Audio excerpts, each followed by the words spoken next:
नमस्कार. 12 जून रोजी मी एक व्हिडिओ पोस्ट केला होता की ज्या व्हिडिओला आतापर्यंत 2,80,000 लोकांनी बघितलेला आहे. ही व्हिडिओ खूप व्हायरल झाली. त्या ओढ्यावरती, त्या पुलावरती मी उभा आहे.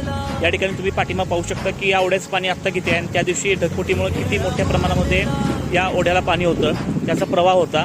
त्यामुळे शेतीचं मोठ्या प्रमाणात नुकसान झालं आहे. या व्हिडिओमध्ये मी तुम्हाला दाखवणार आहे की शेतीचं नुकसान कुठल्या पद्धतीने झालं आहे आणि प्रशासनाने याकडे गोष्टीकडं लक्ष देण्याची खूप मोठी गरज आहे.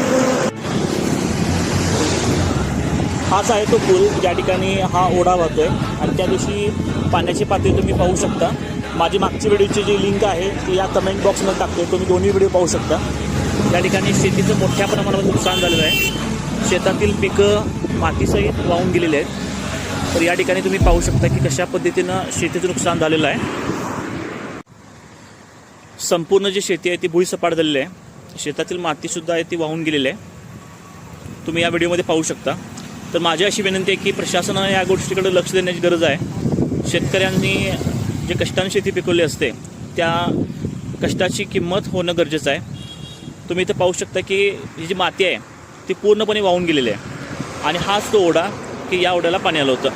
अशा बऱ्याच ठिकाणी ढगफुटीमुळं नुकसान शेतकऱ्यांना झालेलं आहे. तर माझी एक विनंती आहे की प्रशासनानं या गोष्टीकडं गांभीर्याने लक्ष द्यावं. धन्यवाद.